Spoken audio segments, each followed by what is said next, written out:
Buenas tardes, mi nombre es Katy Moreno y en este video voy a presentar dos artículos, uno de investigación experimental y el otro de investigación no experimental. Bueno, el primer artículo que tenemos es este.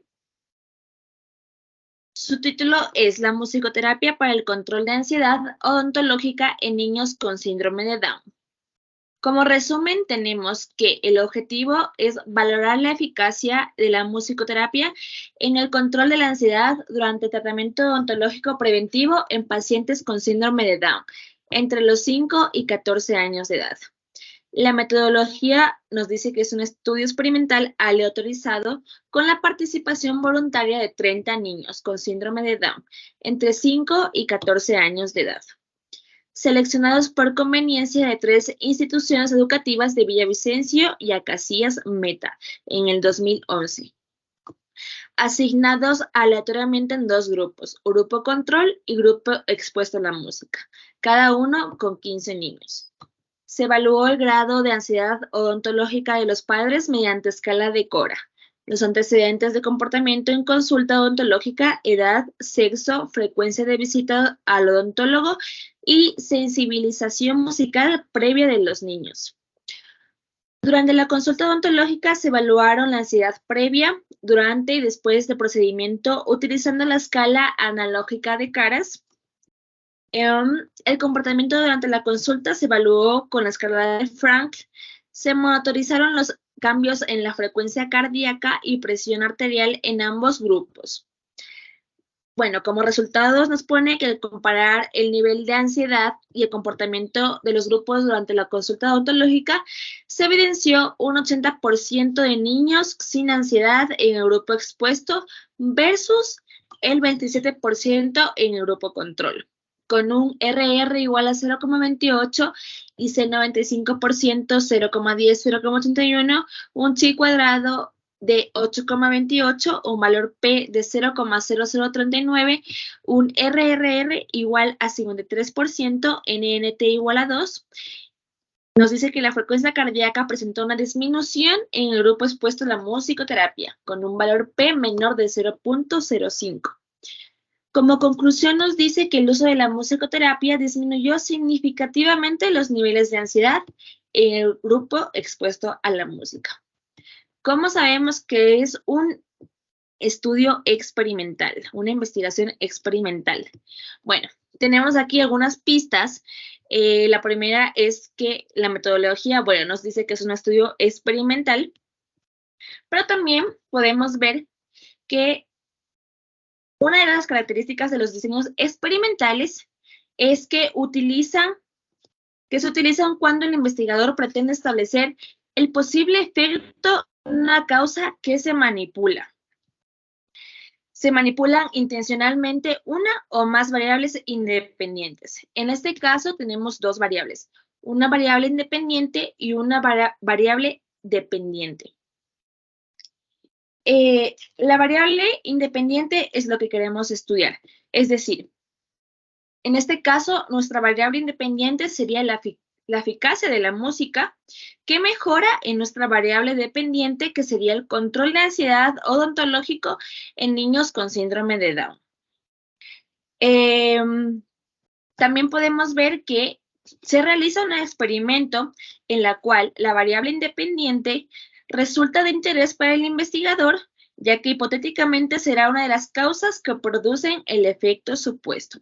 Es decir, en este estudio podemos observar que la música que le ponen a los niños durante el procedimiento odontológico disminuye su ansiedad. Como podemos ver en los resultados que hicieron una comparación del nivel de ansiedad y el comportamiento de los grupos, se evidenció un 80% de niños sin ansiedad en el grupo expuesto, es decir, en el grupo expuesto a la música. También tenemos que el investigador manipula la variable independiente, en este caso la música, y observa si la variable dependiente varía o no, en este caso la ansiedad odontológica de los niños con síndrome de Down. También otra de las pistas que podemos tener para saber que es un diseño experimental es que tenemos dos grupos, un grupo control y un grupo experimental. Estos dos grupos se utilizan para observar si hubo o no alguna diferencia entre los grupos con respecto al control de la ansiedad en los niños con síndrome de Down. Entonces, todas estas pistas nos llevan a deducir que este estudio es experimental, y también vemos que realizan un experimento, sí, que sería como que exponer a los niños a escuchar música para ver si así disminuye la ansiedad odontológica en los niños con síndrome de Down o no disminuye. En este caso vimos que los resultados eran positivos y pues concretamos que es un estudio experimental. Ahora vamos a ver el siguiente artículo, que sería este de aquí, perdón, este no, este. Y bueno, aquí vemos que nos pone como título: riesgos y consecuencias de las prácticas sexuales en adolescentes bajo los efectos de alcohol y otras drogas. Como resumen tenemos la introducción, que nos pone que la sexualidad y el consumo de alcohol y drogas en los adolescentes figuran en la actualidad como uno de los asuntos con mayor prioridad para la salud pública. La preocupación radica en reducir los riesgos de infecciones de transmisión sexual, el virus de la inmunodeficiencia humana y los embarazos tempranos no deseados. Como objetivo, nos pone que es analizar las prácticas sexuales bajo el efecto de alcohol y otras drogas y los riesgos que esto implica en los adolescentes de la ciudad de Medellín. Métodos. La muestra se estableció mediante método probabilístico, aleatorio y por conglomerados. El universo correspondió al número total de estudiantes matriculados en colegios públicos y privados de la ciudad de Medellín. Correspondió al número total de estudiantes matriculados en colegios públicos y privados de la ciudad de Medellín de octavo, noveno, décimo y onceavo grados. En el año 2010, 91.857 estudiantes, con edades comprendidas entre los 14 y 17 años.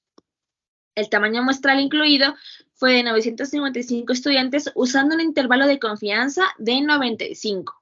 Se diseñó un estudio descriptivo transversal para conocer las prácticas sexuales bajo el efecto del alcohol u otras drogas y los riesgos que corren los adolescentes.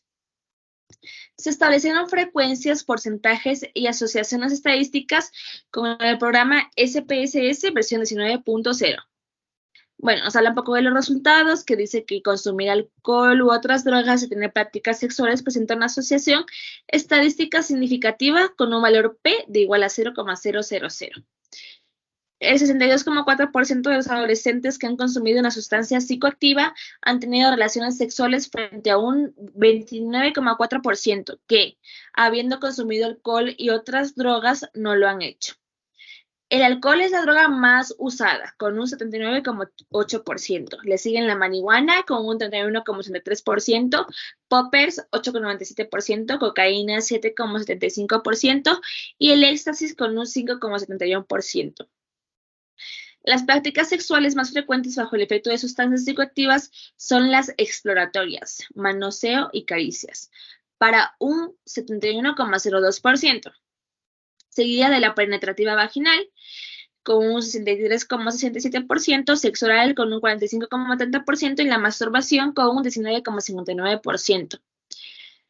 De los adolescentes que tienen prácticas sexuales, un número de 561 personas bajo el efecto de las drogas, el 12,47% no han usado métodos de protección y las consecuencias más significativas han sido las infecciones de transmisión sexual con un 2,0% y el embarazo no deseado con un 2,8%. No se encontró asociación estadísticamente significativa con un valor P de igual 0,711 entre tener relaciones sexuales bajo el efecto de alcohol o estar sobrios, y el uso de métodos de protección. Como conclusiones nos dice que se constata lo evidenciado en otras investigaciones sobre la frecuente asociación entre el consumo de drogas y las prácticas sexuales en adolescentes.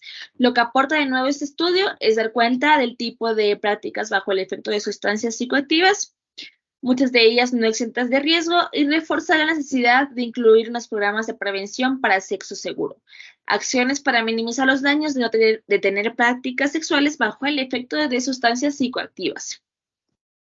Después de haber leído el resumen, ¿cómo sabemos que es un estudio no experimental? Bueno, la primera pista que nos da es que nos dice que se diseñó un estudio descriptivo transversal, los cuales ya nos dicen que es un estudio no experimental. Lo primero que tenemos que saber de los estudios no experimentales es que este no manipula variables. También que se observan fenómenos tal como se dan en su contexto natural para analizarlos, y que no se genera ninguna situación, sino que se observan situaciones ya existentes, no provocadas intencionalmente. En este caso, vemos que es un estudio no experimental de tipo descriptivo, transversal o transeccional. Este tipo de diseño tiene como características que indagan en la incidencia de las modalidades o niveles de una o más variables en una población. El procedimiento consiste en ubicar en una o diversas variables a un grupo de personas u otros seres vivos, etcétera, y proporcionar su descripción. En este caso, vemos que la muestra son adolescentes, o sea, son estudiantes de diferentes cursos, como 8º, 9º, 10º y 11º grados.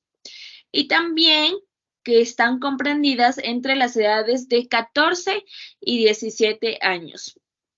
Ok, entonces este sería un ejemplo de una investigación no experimental de tipo transeccional, transversal, descriptivo. También tenemos que el diseño no experimental se basa en categorías, conceptos, variables, sucesos, comunidades o contextos que se dan sin la intervención directa del investigador. Es decir, que si el investigador, o sea, que se trata de que el investigador no altere el objeto de investigación, a diferencia de la investigación experimental, perdón. Bueno, también tenemos que la investigación experimental se realiza cuando durante el estudio el investigador no puede controlar, manipular o alterar a los sujetos, sino que se basa en la interpretación o las observaciones para llegar a una conclusión.